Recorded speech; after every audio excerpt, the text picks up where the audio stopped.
Are you serious? Are you serious? Well, they're getting very serious in Russia, and Putin has decided to move heavy equipment, armored vehicles, tanks, and even nuclear capability into the peninsula of Crimea. It's been 4 long years since he invaded Crimea and then annexed it, and now he's going to build up way more troops, including nuclear capability. Russia continues preparing its military infrastructure in the occupied area of Crimea for deploying nuclear weapons in that area. Ukraine's permanent representatives to the United Nations told a UN Security Council briefing on the situation in Ukraine held back in New York on October the 30th. They let the United Nations know about it. Now, you're not hearing this talked about in the mainstream media, but in the occupied Crimea, active militarization proceeds at full speed.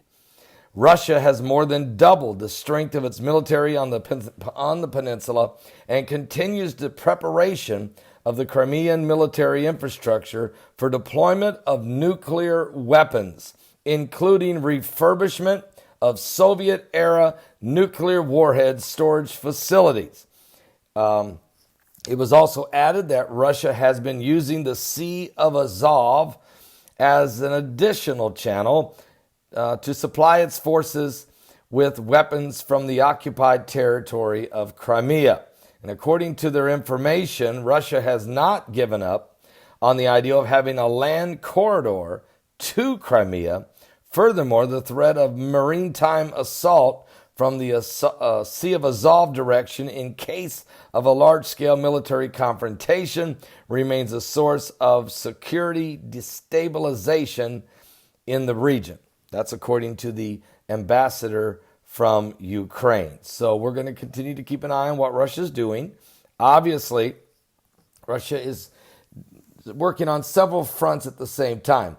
Highly invested in Syria, bringing in the Iranians with them, and working close with President Assad, securing the nation of Syria.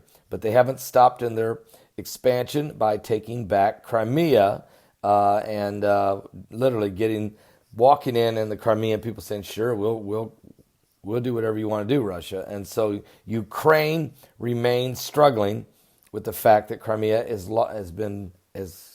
no longer in their control, and they're still locked in this conflict over in eastern Ukraine with Russia and Russian-speaking rebels who are supporting it there in that area. So we'll keep a close eye on what's going on there and everything going on around the world. Of course, you guys know today is the day of the meltdown, Iranian meltdown. They're already burning U.S. flags and Israeli flags in the streets of Tehran, Iran, chanting death to America, very angry with the United States, as we have just imposed 700 entities of Iran with sanctions in lieu of their pursuit for nuclear capability. So we're going to keep a close eye on all of this. Everybody just calm down, get a cup of coffee. It's Monday morning. It's fine. Everything's fine. Let's just watch and see what happens and pray for peace in the Middle East. Are you serious? Are you saved? Jesus is coming soon.